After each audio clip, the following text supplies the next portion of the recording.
Hello friends, welcome to Academy for Government Exams.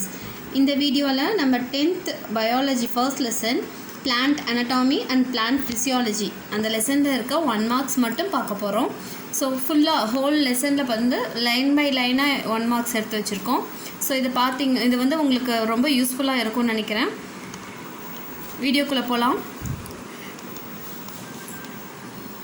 Plant anatomy and plant physiology 1 marks.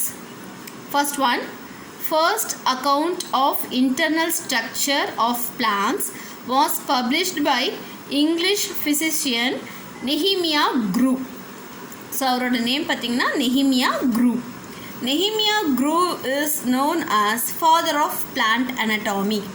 Father of plant anatomy யாருன்னு கேட்டிங்கன்னா Nehemiah Grew. Plant anatomy is the study of internal structure of plants. Fourth one, tissues are the group of cells. Fifth one, plant tissues divided into meristematic tissue and permanent tissue. Sixth one, there are 3 types of tissue system. Seventh one, epidermis is the outermost layer. Eighth one, epidermis has minute pores called stomata. Ninth one, epidermis protects the inner tissue. Tenth one, stomata helps in transpiration. 11th one, root hairs help in absorption of water and minerals. So எர்த்தில் வந்து வாட்டரையும் மினரல்ஸையும் absorb பண்ணுற பார்ட்டோட name வந்து root hairs. Ground tissue system includes all tissues of the plant body except epidermal and vascular tissues.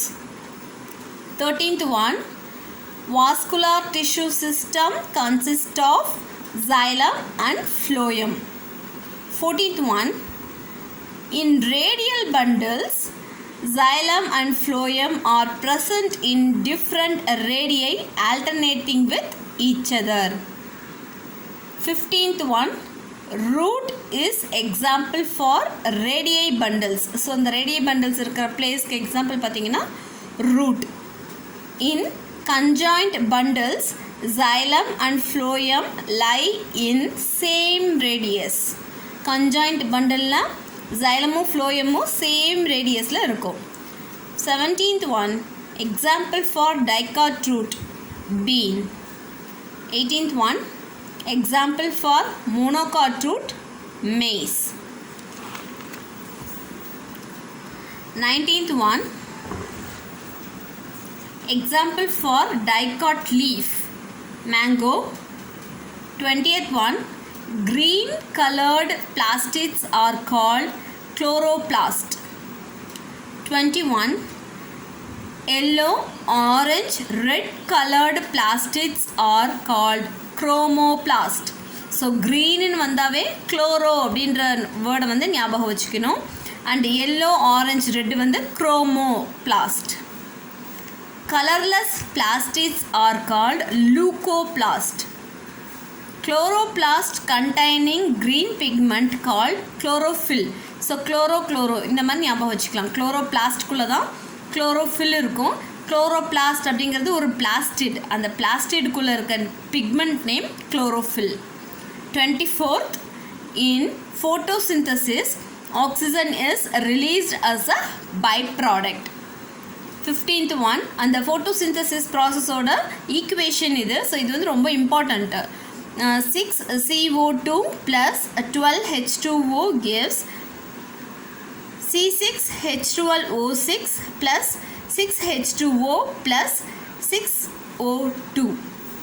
So இதில் CO2 அப்படிங்கிறது carbon di oxide, H2O அப்படிங்கிறது வாட்டர், C6H12O6 வந்து குளுக்கோஸ், again H2Oங்கிறது water and O2 is the oxygen. So plants வந்து அது food தயாரிக்கும் போது தான் நம்ம ரெஸ்பிரேஷனுக்கு தேவையான ஆக்சிஜனை வந்து வெளியே விடும். 27, pigments involved in photosynthesis are called photosynthetic pigments. 28. Chlorophyll A is the primary pigment. Chlorophyll A அப்படிங்கிறது பார்த்தீங்கன்னா primary pigment அப்படின்ற டாப்பிக்கில் வரும். Example 29. Chlorophyll B and carotenoids are called accessory pigments. 30th one. Reaction centers and the accessory pigments together called as photosystem. அதாவது reaction சென்டர்னு பார்த்தீங்கன்னா primary pigments, reaction centres வந்து primary pigments, accessory pigments வந்து accessory pigment வந்து harvesting centres அப்படின்னு சொல்லுவாங்க. So அது ரெண்டையுமே சேர்த்து தான் வந்து ஃபோட்டோ சிஸ்டம் அப்படின்னு சொல்கிறாங்க. In chloroplast, light reaction takes place. So குளோரோபிளாஸ்டில் நடக்கிற ரியாக்ஷன் வந்து லைட் ரியாக்ஷன். ஏன்னா குளோரோபிளாஸ்டுக்குள்ளே குளோரோஃபில் இருக்குது அண்ட் அந்த லைட் எனர்ஜி இருந்தால் தான் அதால் ஃபுட்டை ப்ரிப்பேர் பண்ண முடியும். ஸோ அது வந்து லைட் ரியாக்ஷன் அப்படின்னு சொல்லுவாங்க. 32. Dark reaction takes place at different sites of in the organelles. So dark reaction பார்த்திங்கன்னா அந்த ஆர்கனல்ஸ்குள்ளே டிஃப்ரெண்ட் ஏரியாஸில் நடக்கும். குளோரோபிளாஸ்டில் நடக்கிறது லைட் ரியாக்ஷன், மற்ற பார்ட்ஸில் நடக்கிறது பார்த்திங்கன்னா dark reaction. 33. Light dependent photosynthesis is also known as Hill reaction இல்லைனா light reaction. அதாவது லைட் டிபெண்ட் ஃபோட்டோசிந்தசிஸ், அதுக்கு இன்னொரு நேம் வந்து ஹில் ரியாக்ஷன். ஏன்னா ஹில் அப்படின்றவர் தான், ராபின் ஹில் அப்படின்றவர் தான் இந்த ரியாக்ஷனை கண்டுபிடிச்சிருப்பாங்க. அதனால் இதுக்கு ஹில் ரியாக்ஷன் ஒரு பேர் இருக்குது. ஷார்ட்டாக சொல்லும்போது லைட் ரியாக்ஷன் அப்படின்னு சொல்லுவாங்க. 34. Light reaction discovered by Robin Hill. Mitochondria is the powerhouses of the cell or ATP factory of the cell. So இப்போ நீங்கள் வந்து power house of the cell எதுன்னு கேட்டாலும் மைட்டோகாண்ட்ரியா தான் சொல்லணும். And ATP factory of the cell அப்படின்னு எது கேட்டாலும் மைட்டோகாண்ட்ரியா தான் வரும். 36. Inside the cell, the food is oxidized to obtain energy is called cellular respiration. Inside the cell, the food is oxidized to obtain energy is called cellular respiration. 36 one completed.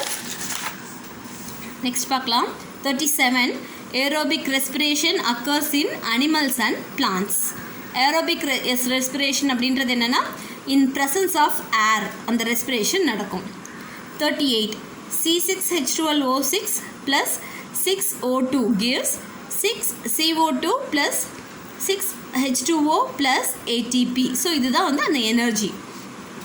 அந்த glucose இருக்கு இல்லையா, அந்த ஃபோட்டோசிந்தசிஸில் ப்ராடக்டாக வர glucose வந்து ஆக்சிஜனோட add ஆகும்போது நம்ம வெளியே மூச்சு விடுறோம் இல்லையா, ஸோ அந்த CO2 வரும், H2O அண்ட் எனர்ஜி மாலிகூல்ஸ் வரும். 39th one. Krebs cycle is also called tricarboxylic acid cycle. Krebs cycleோட இன்னொரு name tricarboxylic acid cycle. Anaerobic respiration takes place without oxygen. So anaerobic respiration அப்படிங்கிறது without oxygen, aerobic அப்படின்றது in presence of oxygen. In anaerobic respiration, glucose is converted into ethanol in plants, lactate in animals. So anaerobic respiration அதாவது நம்ம உடம்புக்குள்ளே ஃபுட்டை oxidise பண்ணுற respiration வந்து anaerobic respiration அப்படின்னு சொல்லுவாங்க. ஸோ அதில் பார்த்தீங்கன்னா குளுக்கோஸ் வந்து பிளான்ஸில் எத்தனாலாக கன்வெர்ட் ஆகிடும். குளுக்கோஸ் எத்தனாலாக கன்வெர்ட் ஆகிறது பிளான்ஸில். அதே anaerobic respiration மூலமாக குளுக்கோஸ் லாக்டேட்டாக கன்வெர்ட் ஆகிறது அனிமல்ஸில் நடக்கும். 42. Respiratory quotient. ஸோ இது வந்து ஒரு ஃபார்முலா மாதிரி. Respiratory quotient equal to volume of CO2 liberated divided by volume of O2 consumed. இதில் CO2ங்கிறது கார்பன் டை ஆக்சைடு அண்ட் O2ங்கிறது oxygen. 43. The exchange of gases is called external respiration. So நம்ம மூச்சு விட்டுறோம் இல்லையா, நம்ம நாஸ்ட்ரில்ஸ் வழியாக மூச்சு விட்டு மூச்சு உள்ளே இழுக்கும்போது அது வந்து எக்ஸ்டர்னல் ரெஸ்பிரேஷன் அப்படின்னு சொல்லுவாங்க. நெக்ஸ்ட் வீடியோவில் இந்த லெசனுக்கான ஃப்ளோ சார்ட்ஸ் எல்லாமே பார்க்கலாம். எல்லா கொஷின்ஸ்க்கான ஃப்ளோ சார்ட்ஸையும் பார்க்கலாம். இந்த வீடியோ உங்களுக்கு பிடிச்சிருந்தா மறக்காமல் சப்ஸ்கிரைப் பண்ணிவிடுங்க. தேங்க்ஸ் ஃபார் வாட்சிங்.